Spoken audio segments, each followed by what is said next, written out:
जय हिंद साथियों, स्वागत है आप सभी का एक बार फिर से आपके अपने YouTube चैनल रानी लक्ष्मीबाई क्लासेस में। दोस्तों, उत्तर प्रदेश पुलिस री एग्जाम के लिए आज स्टैटिक जीके की 9वीं क्लास हम लोग देखेंगे। इससे पहले साथियों हम लोग 8 क्लासें स्टैटिक जीके की पढ़ चुके हैं। इन 8 क्लासें अगर आपने नहीं देखी हैं तो इन 8 की लिंक आपको इसी क्लास के नीचे डिस्क्रिप्शन बॉक्स में मिल जाएगी। ध्यान रखिएगा, जो विवेक सर द्वारा महाभारत सीरीज लॉन्च की गई है उसी के अंतर्गत हम लोग साथियों स्टैटिक जीके को कवर कर रहे हैं। तो साथियों आज 9वीं क्लास है और 9वीं क्लास का टॉपिक जो नेम है वो है साथियों आंतरिक सुरक्षा। इन 8 क्लासों में हम लोग पुलिस प्रशासन प्रणाली, साथियों मानवाधिकार जैसे टॉपिकों को समाप्त कर चुके हैं। साइबर सुरक्षा जैसे दिन दिवस, लेखक, पुस्तकें, सारे टॉपिक हम लोगों ने इन 8 क्लासों में ले लिए हैं। तो साथियों अगर आप लोगों ने इन 8 क्लासों को नहीं देखा है, प्लेलिस्ट बना दिए हैं, इसी क्लास के नीचे डिस्क्रिप्शन बॉक्स में मिल जाएगी। 10-10 मिनट की क्लासें हैं, सारी क्लासें आप लोग 1 घंटे में देख सकते हैं। ठीक है, आइए साथियों, अगर आप लोग चैनल पर नए हो तो सब्सक्राइब करके बेल आइकन प्रेस दबा लें ताकि आने वाली हर एक नोटिफिकेशन हो या क्लास का लिंक हो या कोई खबर हो उसका नोटिफिकेशन आप तक सबसे पहले पहुंचे। तो आप सभी सदस्य कृपया करके चैनल को सब्सक्राइब करके बेल आइकन प्रेस दबा दें।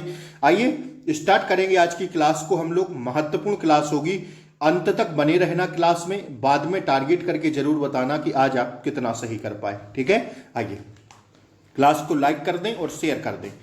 मीसा कानून निम्न में से किससे संबंधित है? महत्वपूर्ण है साथी, मीसा कानून निम्न में किससे संबंधित है? तो साथियों इसका राइट आंसर होगा आंतरिक सुरक्षा से। पहला ही प्रश्न जबरदस्त था। दूसरा प्रश्न आपसे पूछा जा रहा, आंतरिक सुरक्षा अधिनियम किस वर्ष पारित किया गया था? किस वर्ष पारित किया गया था आंतरिक सुरक्षा अधिनियम? तो साथ ही दूसरे का राइट आंसर हो जाएगा ऑप्शन सी 1971 में। आइए जरा तीसरे प्रश्न को गौर से देखिएगा। केंद्रीय रक्षा मंत्रालय ने 6 डोर्नियर 228 विमानों की खरीद के लिए निम्न में से किस संस्था के साथ रक्षा समझौता किया है, रक्षा सौदा किया है? तो साथ ही इसका राइट आंसर जाएंगे हम लोग ऑप्शन ए पर, HAL द्वारा। ठीक है, आंतरिक सुरक्षा से क्या तात्पर्य है? तो आंतरिक सुरक्षा से जो तात्पर्य है साथी वह है विघटनकारी और अवैध गतिविधियों पर अंकुश लगाते हुए एक संप्रभु देश की आंतरिक सीमाओं के भीतर कानून और शांति सुनिश्चित करना। ठीक है, ऑप्शन सी हमारा क्या हो जाएगा, राइट आंसर हो जाएगा। ठीक है, आइए पांचवा प्रश्न हम लोग देखेंगे। दोस्तों पांचवा प्रश्न कह रहा है आंतरिक सुरक्षा से में क्या शामिल नहीं है? आंतरिक सुरक्षा में क्या शामिल नहीं है? तो साथी जो आंतरिक सुरक्षा में जो शामिल नहीं है वो केवल और केवल विदेशी महिलाओं की सुरक्षा शामिल नहीं है। बाकी ये तीनों चीजें शामिल हैं। देश की सीमाओं के भीतर अवैध गतिविधियों की रोकथाम, देश की सुरक्षा के लिए हानिकारक गतिविधियों की रोकना, कानून और व्यवस्था बनाए रखना, ये सब किस में आएंगे? आंतरिक सुरक्षा के अंतर्गत आएंगे। लेकिन विदेशी महिलाओं की सुरक्षा ये साथियों आंतरिक सुरक्षा के अंतर्गत नहीं आएगी। ठीक है, आइए छठा प्रश्न कह रहा है दोस्तों, निम्नलिखित में से कौन सा आंतरिक सुरक्षा बनाए रखने का उपाय नहीं है? निम्नलिखित में से कौन सा आंतरिक सुरक्षा बनाए रखने का उपाय नहीं है? तो दोस्तों इसका राइट आंसर हो जाएगा ऑप्शन बी, देश के बाहर रहने वाले नागरिकों की सुरक्षा करना। ठीक है साथी, आइए सातवां प्रश्न आपकी स्क्रीन पर है, भारत की आंतरिक सुरक्षा के कारक कौन से नहीं हैं? भारत की आंतरिक सुरक्षा के कारक जो नहीं है वो साथी नहीं है, क्या हो जाएगा अपना राइट आंसर? ऑप्शन सी, कानून और व्यवस्था बनाए रखना। ठीक है, ये साथियों क्या भारत की आंतरिक सुरक्षा के कारक नहीं है, ऑप्शन सी होगा हमारा 7 का राइट आंसर। आठवां प्रश्न कह रहा है साथी, आंतरिक सुरक्षा के समक्ष कौन सी चुनौतियां नहीं है? आंतरिक सुरक्षा के समक्ष कौन सी चुनौतियां नहीं है पूछा जा रहा है। तो जो चुनौतियां नहीं है वो जानवरों का शिकार नहीं है। ठीक है, जो है आंतरिक सुरक्षा के समक्ष कौन सी चुनौतियां नहीं है? तो जानवरों का शिकार नहीं है। बाकी मादक द्रव्यों का व्यापार ये है, काले धन को वैध बनाना ये भी है, धार्मिक कट्टरता और जातीय संघर्ष को भी लेकर है। ठीक है, चुनौतियों में से, लेकिन जानवरों का शिकार नहीं है। आइए नौवां प्रश्न कह रहा है दोस्तों, आंतरिक सुरक्षा प्रबंधन की कमियां क्या हैं? तो आंतरिक सुरक्षा प्रबंधन की जो कमियां हैं वो पहली ही कमी है, परिस्थितियों के अनुसार अपने आंतरिक सुरक्षा सिद्धांत में संशोधन ना करना, यही कमी है। ठीक है, आइए 9 के बाद 10वां प्रश्न हम लोग देखेंगे। 10वां प्रश्न आपकी स्क्रीन पर है। देखिए 2-3 प्रश्न इसमें से छपेंगे, इस क्लास में से 2 प्रश्न बनना तय है, इसलिए क्लास को अंत तक देखिएगा। ठीक है साथी, आइए आंतरिक सुरक्षा में सुधार के लिए क्या उपाय हैं? तो आंतरिक सुरक्षा में जो सुधार के उपाय हैं साथी, वो हैं कौन कौन से? नक्सलवाद और आतंक विरोधी अभियान चलाकर। ठीक है, ऑप्शन सी हो जाएगा साथी हमारा राइट आंसर। 10 का क्या होगा दोस्तों? ऑप्शन सी हो जाएगा। आइए अगला प्रश्न देखिएगा। किन कारणों से देश की आंतरिक सुरक्षा को खतरा हो सकता है? वो कौन से कारण हैं जिसकी किन कारणों से देश की आंतरिक सुरक्षा को खतरा हो सकता है? तो वो कारण है साथी कौन सा? वो कारण है देश की कमजोर साइबर सुरक्षा के कारण। भाई देश को खतरा हो सकता है अगर आंतरिक सुरक्षा के कारण, देश की कमजोर साइबर सुरक्षा, ऑप्शन सी हो जाएगा इसका राइट आंसर। बड़े गौर से देखते चलिएगा प्रश्नों को। आइए 12वां प्रश्न आपकी स्क्रीन पर है। देश की आंतरिक सुरक्षा में हम किस प्रकार सहयोग कर सकते हैं? देश की आंतरिक सुरक्षा में हम किस प्रकार सहयोग कर सकते हैं? तो दोस्तों हम स्वयं संविधान और कानून का पालन करना तथा दूसरों से भी ऐसा करवाना, इससे साथ ही हम आंतरिक सुरक्षा में सहयोग कर सकते हैं।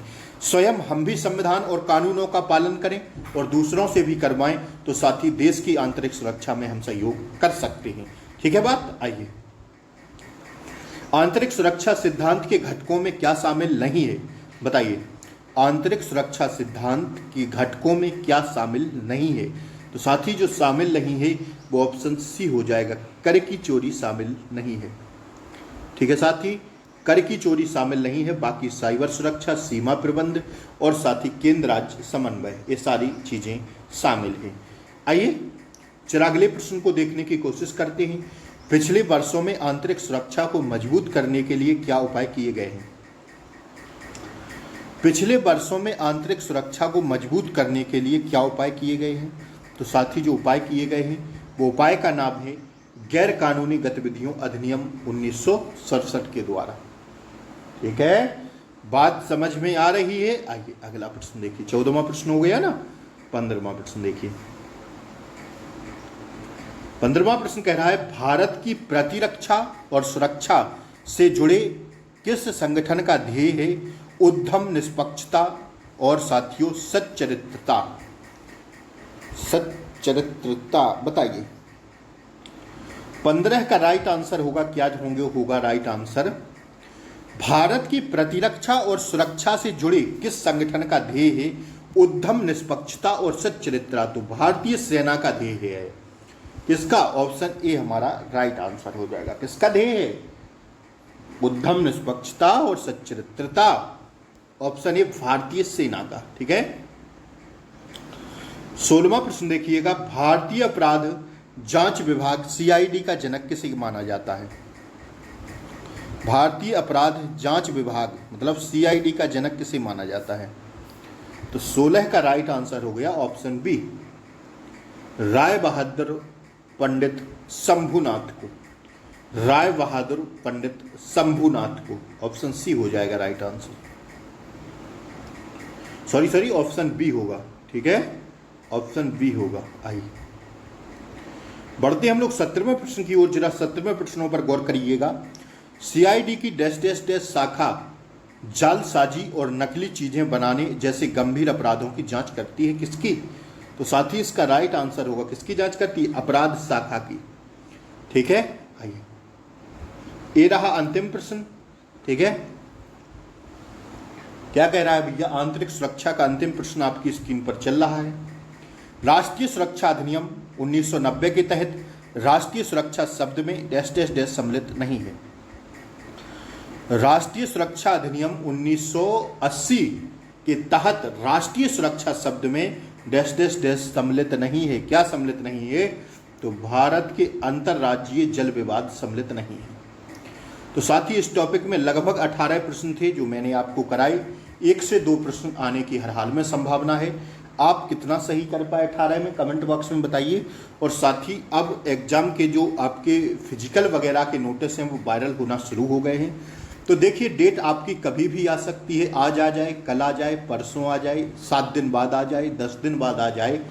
15 से 20 दिन आपको मिलेंगे सिर्फ तैयारी के, तो फिर तैयारी नहीं होती है, फिर होती है घबराहट। तैयारी एग्जाम डेट आने के पहले ही होती है, फिर तैयारी वैयारी कुछ नहीं होती, फिर तो खाली दिखावा होता है। तो तैयारी के लिए यही समय है, करिएगा अच्छे से, ठीक है ना। और प्रैक्टिस सेट वगैरह, हिंदी वगैरह हम सब चला रहे हैं। तो जय हिंद, फिर मिलते हैं अगली वीडियो में, तब तक के लिए जय हिंद, टेक केयर, बाय बाय, नमस्कार।